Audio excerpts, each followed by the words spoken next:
muscles of the head, muscles of the neck, and your back. So more of the appendicular, the axial skeleton, yung mga muscles na na-identify natin. Now we proceed with the muscles of your appendicular skeleton. Kasi sa buto, di ba yun yung mas marami?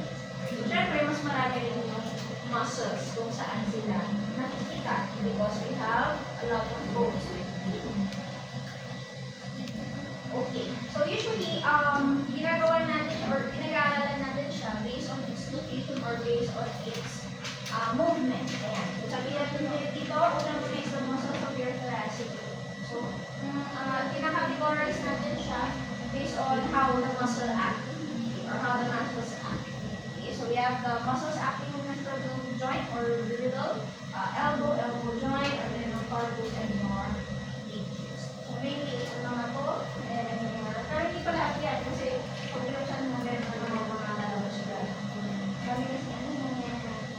So first one is your trapezius muscle. Okay, so for your trapezius muscle, mainly sa tao, yan yung ating shoulders. Yan. Ito yung masarap po masabi. Ayan. Trapezius muscle niyo yung mga yan. Okay? So, ito may point of view na yan. Nakatalikod yung aso sa inyo. Nakuha ko siya. Nakatalikod, nakahiga. Okay? Tapos ito yung balikan niya. Ayan. So, this one is the shoulder area. And yan na yung paa. Okay? So, si trapezius muscle, usually, it has these cervicalis and your thoracic. So we have here your cervicalis, then we also have your thoracic. And siya usually tumutulong para mas-swing yung scapula forward. So para magalaw sa area. Contraction of that muscle usually helps the scapula to swing it forward or backward. Okay? So yun yung kaya pag naglalakad sila, isa sa mga bumagalaw talaga doon ay yung trapezius muscle. Kasi suswing yung kanilang scapula. Then we also have your rhomboideus. Okay. So pag binuksan mo si trapezius, pag binuksan mo si trapezius, set mo siya, makikita natin, into it is your rhomboideus. Kasi rhomboideus, it has three parts. We have the trapezius, the cervicus, and your thoracic. So mainly, pinangalan silang rhomboideus based on the shape, parang kapoy. And then, pag sinabing capitis, usually kung naman kayo ng capitis, ulo yun, parang gano'n. So kung nakikita-cephalic, nakarinig kayo ng capitis, usually sa head. Okay, sa head siya. Okay, so locking muscle adheres to the occipital bone. Kaya nasa head siya. Then we also have your cervices, usually on the cervical vertebrae. And your thoracic usually on the spinous process of your T4. Okay, so mainly, pinangalan sila based kung saan sila located. Okay? So yan. So kapag set mo again, si trapezius muscle, ito yung makikita. Again, we have your capitis, tapos you have your cervices, and then sa middle ng thorax, sa mga spinous process of your thoracic vertebrae, you have your rhomboideus. Then also have your serratus ventris. So, sabi ka pancake muscle, basically, ito yung nasa may bandang kaitigil. Ayan, for short. So, sabi nga dyan, it attaches the thoracic limb to your lung. So, yun yung lung, tapos ito yung thoracic limb nila pala. Okay, so, this one is your serratus ventris. Okay, so, the largest and most important muscle, and usually pancake siya. So, parang medyo, malaki-laki. Serratus ventris. It forms the sling that supports the ground. Okay, so mainly responsible for the attachment ng thoracic limb sa mga Then we also have your omotransversalis. For omotransversalis, medyo malapit-lapit na sa neck area. Actually, ano na yan, medyo kaibigan na kanila sternoclephalicus. Okay, kasi sternoclephalicus dito siya banda. Sa atin, dito siya banda, that's for omotransversalis. So, it pulls the distal end of the scapula forward. So, mainly responsible this is for the walking mechanism of the dog.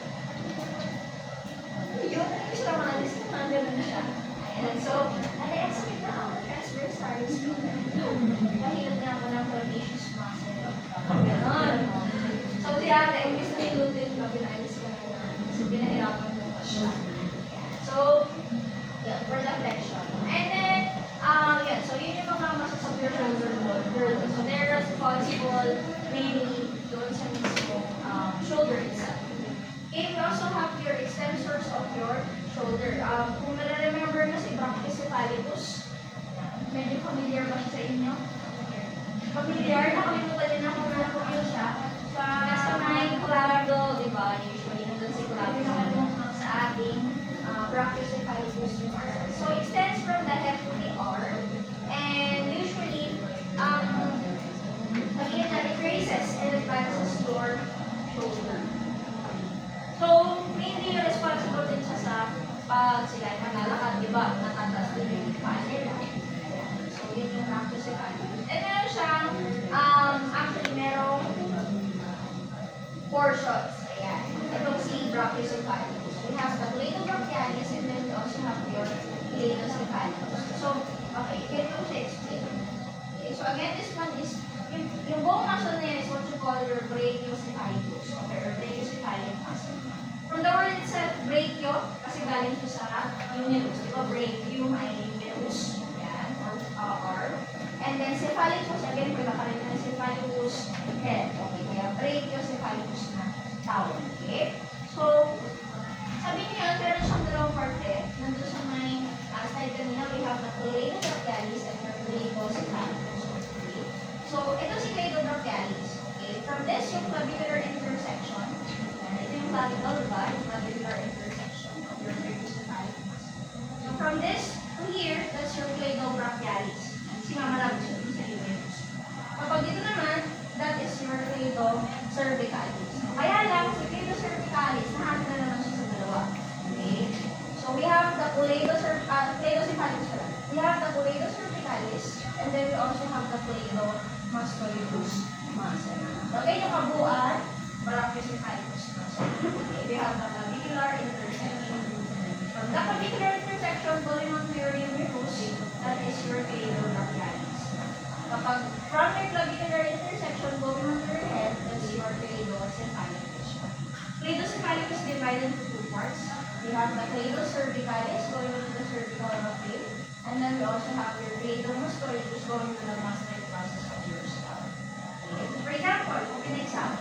Identify this. Yeah. That is the cladocervicalis of the cladocephalicus muscle of the brachiocephalicus muscle.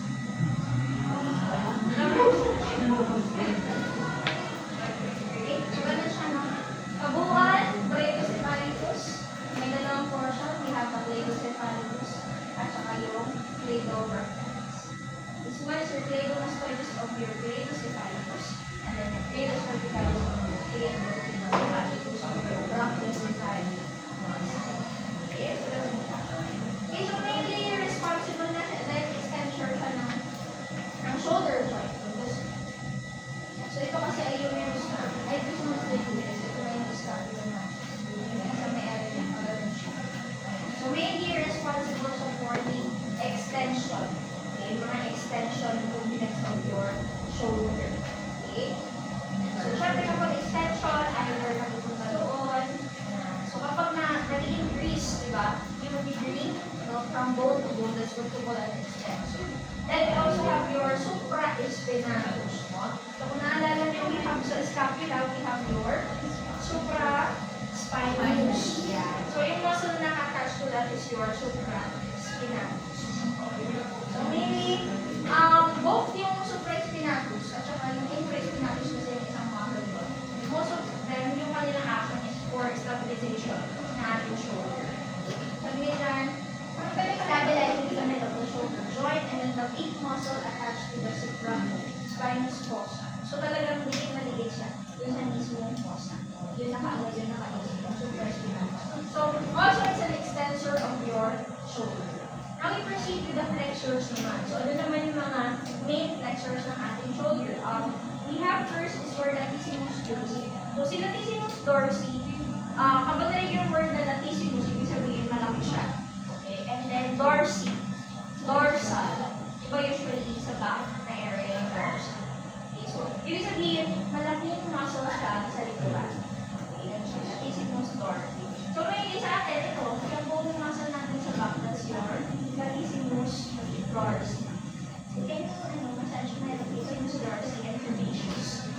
transversalis. Pero wala naman nakatayo kasi wala tayong cleidosis. Baka mamaya sabihin niyo, pati yung cleidomastoides of the cleidocephalicus muscle. Saan yan, ma'am? Yan mo ba? So, cleidomastoides dorsum na. Ang tawag ito, so dog, pag binalitan nyo, yan usually yung natin makikita. Malaki siya. Latissimus dorsum. So, very wide in distribution. So, it's a strong flexor and it pulls the thoracic vein caudally. So, ayan. So, kapag, syempre, kapag nag-move sila ganyan, makakontract yung latissimus dorsum. Kaya siya tinawag na flexor, no, and at the same time, yung okay. So, broadest muscle of the back is so, malaki talaga siya. Then, you also have your deltoides muscle. You also have the deltoides muscle. So, another flexor siya ulit. Okay? So, ito-track natin siya ulit. So, ito na yung mga muscles kanina. So, we have the trapezius muscle. So, after nun is your omotransversalis muscle. And then after nun, dito sa middle ng shoulder girdle. So, we have your deltoid muscle. So, it is divided into two parts. We have the scapular at saka yung acromial part na yung tawag natin. So, si scapular part, parang pin lang yung kanyang sheet. Then lang yung kanyang sheet. And then si deltoid naman, mas siya, mas may belly siya. Ibig sabihin, mas malaman siya. Parang ganun. Okay, so, medyo may pagka-spindle shape din siya. Fusiform yung kanyang appearance. Tinawag siyang deltoidus because it inserts in more deltoid tuberosity of the uterus. Okay. So, syempre, talagang kailangan malaman natin yung tuloy muna para ma-appreciate natin kung para siya na-insert sa ating deltoid tuberosity. Kung kasi is your scapula, yung susunod dyan ay your deltoid tuberosity. Then laterally, di ba usually located sa deltoid tuberosity laterally. Kaya yun din sa usually lumapag. Okay, so that's a flexor of your shoulder. And then you also have your infraspinatus. Dali lang siya. Pag supraspinatus, supraspinous fossa. Pag infraspinatus, infraspinous fossa. Okay? So just remember, both of them are stabilizing ligaments. Mga collateral ligaments.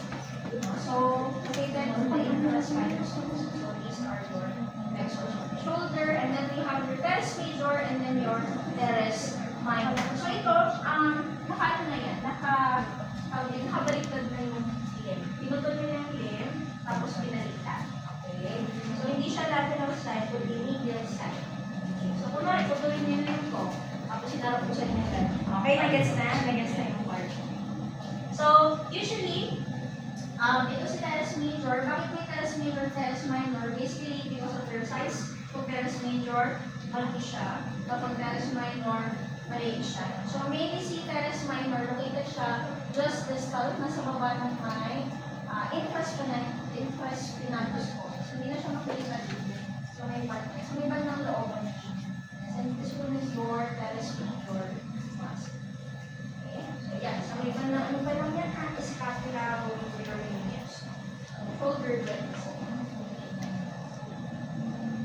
So we proceed with the adductors of your shoulder. So mainly for the adductors of your shoulder, so paano ulit pag-adduction?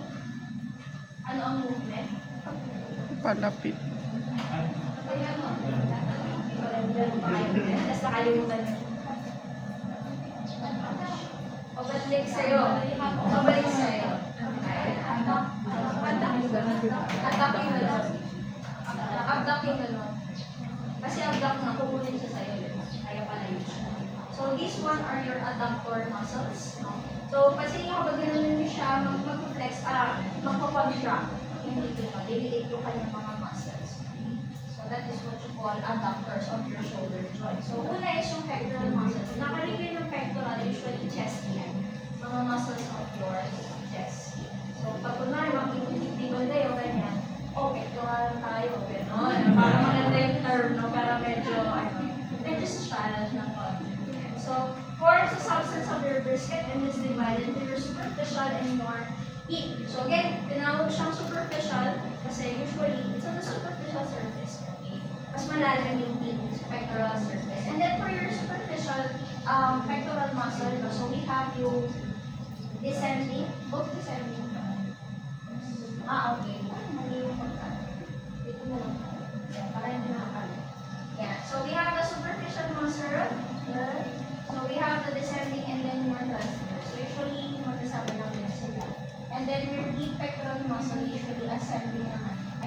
tinatawag mo siya ascending pectoral muscle. Yun din yung other terms. Okay? So they're the ones responsible for the abduction ng ating shoulder. So, we have the superficial and your. And then for subscapularis, if you can remember sa scapula, meron siyang subscapular fossa. Diba? Yung sa likod niya, it's what you call your subscapular fossa. So yung nakadikit naman na muscle doon is what you call your subscapularis. So mainly, adductor din siya ng ating shoulder. So yung shoulder. Kapag nag-contract siya, ibig sabihin, lumiliit din siya. So stabilize the shoulder on the medial side. Side yan ang side, which is side. And fills the space of your subscapular. So more of stabilization sa medial side. So we have the adductors, we have your pectoral, and then more subscapularis. Then we also have your coracobrachialis. So si coracobrachialis, maliit lang siya sa portion, no? Malapit na siya doon sa mismong joint itself. Kasi ito na yung joint na. Bilhin mo yung metal joint na. So, small muscle in which the location of the muscle belly suggests the shoulder flexor might also makes it adductor. Okay, so mainly, maliit lang siya. Hindi pa natin siya usually, hindi pa siya masyadong appreciate. Kasi parang nakakalito pa siya. Dahil wala pa yung mismong specimen. Natin siya, mas appreciate natin siya further, or mas, parang visualize mo talaga natin siya. So for now, parang nakakalito siya, ano kasi yung muscle na yun, kasi yung muscle na yun. So pag nag-dissect tayo, mas organized siya. Okay, now we proceed with the muscles of the elbow. You have the extensors and you have your flexors. Okay, so first extensor, pag namin yung extensor, usually ganyan, diba? Yan. Ayan. So kapag triceps natin, ito diba, yung nasa likuran. Okay, so kapag in-extend mo siya, ito yung nagpapatrack, diba? Kapag ilan mo naman siya, ito yung nagpapatrack. So flexor, biceps, biceps. Okay. Kaya sinasabi nila ba, flex your biceps. Okay, so yun yung nagpapatrack. So we have the triceps brachii. This is the strongest extensor of their elbow. Mainly, tinawag siyang triceps brachii kasi dapat tatulong talaga yung head. Okay. Pero sa kakaiba siya, it is 4 heads actually. Okay, so we have the long head, the lateral head, the medial head, and your accessory head. So mainly, ang pagkakaiba lang ito naman to, in terms of their size, ayan. So medyo malaki sila lateral. At the same time, kung saan sila nag-originate. Okay? So for example, we have the lateral head. It originates from the lateral humerus. Okay? Sila yung middle head from the medial humerus. Okay? Ang diabetes or scapula. Pag si long head naman, usually sa scapula isa. Kapag the border is sa pinto sa ibang ng ulo. No? So ito yung scapula, malapit doon sa ating linear diabetes. And then you also have your accessory head. Originates from the humerus between your lateral and your medial heads. So, lahat sila ay nag-insert sa ating olecranon. You remember, we have the olecranon process of your ulna. Inaway nila. Hindi ba kita dyan eh? May paralan kita dyan. So, we have here, yun yan, just remember sa also the triceps brachii portion. The long, the lateral, the medial, and your accessory. Pag lateral head, nag-originate sa lateral humerus. Okay? Kapag middle head, nag-originate sa medial humerus. Okay? Kapag long head, nag-originate sa may scapula. And then kapag accessory head, in between the medial and the lateral. Yun ang medial. Medial and the lateral. Okay? Ayan. So, ganyan siya. So, kapag ganyan, hindi yun nag-ibig na. Pag nag-ibig na, nakatayo sila. Wala kasi siya ngayon, no? Ay, ito pala siya. Kaya na ayaw ng gawin kasi wala siya. Kapag nakatayo sila, ako kasi yung nagiging alay. Kapag nakali ako yung aso. So, yung mga inandito nila, that's what we call your triceps. And then yung yung parang muna mo makikita kapag nag-dissect is your lateral and long. Then, syempre, makikita mo yung medial side pa. Ang medial view pa sa iyo. So, ganito yung siya nangyayari. So, yung portion na yan, that's your triceps brachii. And then, usually, pwede naman natin makita si medial head and accessory head. Pag tinanggal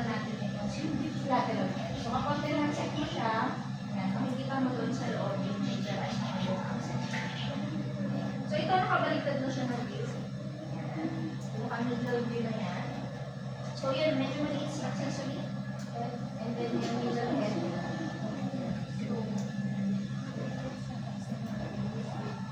Yan. So ito yun. Ito yung lateral head ng ating triceps bracket. Okay. So pag inalis niya, nakikita natin sa accessory head. Same as with your middle side, pag tinanggal natin, si lateral head, nakikita naman natin sa medial head. Then we also have your ergonomius extensor din siya ng ating elbow. So mainly, lagi tatandaan for ergonomius, malapit na siya dun sa right capsule. Okay, ng elbow natin. So, malapit na siya dun sa reward na yan. So that is your ergonomius. So extensor of the elbow siya. And then for the last extensor of your elbow, so we have the tensor fascia and brachial. So pag, for example, binuksan niyo yung aso, meron kayong mapapansin doon na parang may mga tawag dito, may mga white sheet. No? So, mga fascia yung mga yun. Okay? And usually, we have here the tensor fascia and the brachial. So, yung nakakulit na fascia doon, that's what we call the tensor fascia and the brachial. Okay? So, it tenses the antebrachial fascia. It assists also in the triceps brachial extension of your elbow. Okay? So, mainly responsible for your extension. Okay? Again, lagi na tatandaan na kasama yung triceps brachial for extension is your anteromus. Yan. At saka ito si tensor fascia. Then we also have your flexors of the elbow. Sinabi naman natin flexors of the elbow, so mainly sila yung mga nandito. Ayan. Biceps din natin, so nandun din nakakalungti. Kung ano yung nandun sa may cranial side, magkakarap sa'yo yung aso, nagbukan niya biceps brachial. Okay? So the one that holds the shoulder joint in opposite. I think mali itong holding the shoulder joint in opposite. Ay, hindi. Tama siya. So the flexion, usually for flexion of the elbow. So kapag tinext mo ang iyong elbow, diba, nagkakaroon ng contraction of your biceps. Okay.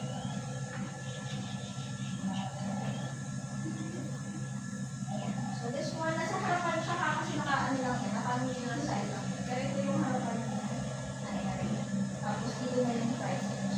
And biceps, triceps. Okay. Then another one, we have the flexors of the elbow also. We have the brachialis. Yan, at saka yung pronator teres. Si pronator teres, hindi siya masyadong kita. Medyo maliit kasi si pronator teres actually. Pero, also the pronator teres helps the dog to move. Okay, di ba nagkakaroon tayo ng pronation and supination. Paano ulit yung pronation? Diba gano'n? Kasi supination is up, di ba? So, pataas. Supination po. So, para makaganon sila, usually the pronator teres helps together with other flexors of the elbow. After ito, nag-break na tayo sa so, we also have the muscles of your carpus and digits. Okay, so lagi nang tatandaan sa carpus and sa digits. So, we have the extensors and then we also have your flexors. So, mainly for your extensors, no? So, sila ay nakalocate cranium laterally. So, nakakulit yung aso sa'yo. Cranium laterally daw siya. So, saan siya located?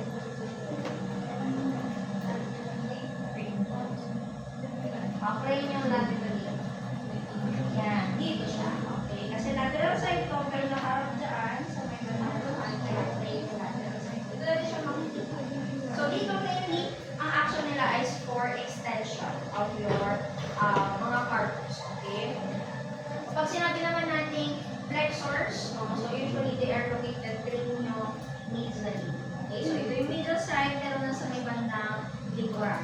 Okay, so yun yung mga cranium medial aspect of the limb or yung flexors na tinatawag natin. And medyo madami siya. Ito, maganda siyang ma-visualize. Ayan. Maganda, kita yan. So, kapag binuksan niyo yung dito, tinanggalan niyo na siya ng balat and all, and fascia. So, makita niyo yung pagkakasunod-sunod. Okay, so first we have the extensors of your carpus muna. So again, pag extensors, they are located cranium laterally.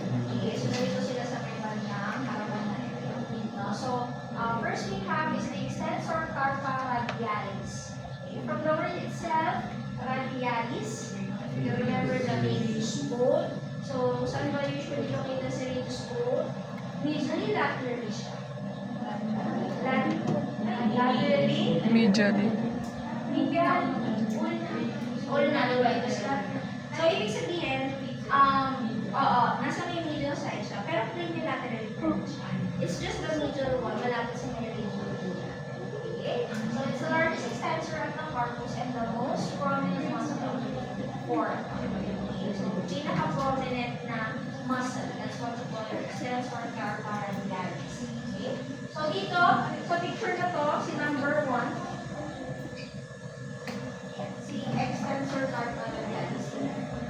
And then, we also have the common digital extensor. Okay, so, for common digital extensor, usually, it's the longest extensor naman of the thoracic rib. And, usually, isa yung susunod pagkatapos ng extensor carparallaris. Okay? So, again, we have the extensor carparallaris. Susunod si common digital extensor. So, always remember si common digital extensor, siya yung longest. Okay? Pero sa extensor carparallaris, siya yung strongest. Okay? And then, we also have the lateral digital flexor. So, again, ito yung susunod niya, no? We have external, the carparallaris, extensor carparallaris. Sunod doon ay common digital extensor. After ng common, you have your lateral digital extensor. Okay, so, sabi niyo dyan, the insertion space depending on the digits present in causative direction. So, siya nasabi dito. Pero, kung babalikin natin si common digital extensor, marami siyang insertion. Kung itatap niyo yung, ano bang color niya? Orange. Okay, so sabihin natin orange siya. Kung itatap niyo siya, insertion niya, hanggang doon na sa may digits. Pero sa tinawag na common digital, ibig sabihin, common siya in all digits. Nakuha? Okay. So, common digital kasi common sa lahat ng digits and extension. Okay? From here, going on to there, sa lahat ng digits, meron na siyang insertion. Same as with your lateral. Pero kasi si lateral, no, ang pagkakaiba niya lang, lateral located lang siya doon sa ating common digital extension. And then, we also have your extensor carpi ulnaris. So, for extensor carpi ulnaris, so usually it's the most popular in the cerebral na side of the extensor muscles. Okay, lagi niya dito, extensor pa rin siya. Ito yung sinasabi. So, extensor pa rin. Tapos, last for extensor carpi obliquus. Ayan. So, ito yung tinatawag din natin na abductor digiti 1. Abductor digiti 2. So, kung i-trace back natin siya, ang pagkakasunod again, first one, you have your extensor carpi radialis. After ng extensor carpi radialis, you have your common digital extensor. So, easy na yun. Easy. Susunod, lateral digital extension. So, we have your ECL. After nun, hindi kasi baka naman ko kasi kayo sa extensor. And the next one, we have yung red part is your external part, ulnaris. Radialis, ulnaris, common digital, lateral digital. Okay? Tapos, yung nagtatransverse to is what you call your obliquus. Kasi nga oblique, diagonal siya. So, siya naman usually, nag-insert siya doon sa may part ng ating first digit. Kaya nga siya tinawag na abductor, this is known or abductor digit 1 or digit 1. Okay? So, ganun siya. Simulan natin ito. Then we also have your flexors of the corpus and digits. So, again, sila naman yung located dito sa may bandang likuran. Okay? So, caudal region naman sila. Okay, so we have the flexor carpi radialis. Okay, so ito-track natin siya na dito sa may bandang area na yan. So, flexor carpi radialis, caudal to the radius, and palpable to the directly between the split. So, siya. Then we also have your flexor carpi ulnaris. Ang dami ko, flexor carpi ulnaris. So, usually, siya naman yung nandun sa may ulnar part. Okay, so, palitin ko mo yung unang flexor carpi radialis. Your flexor carpi ulnaris. And then, your superficial at saka yung deep digital flexor. Okay. So, mainly,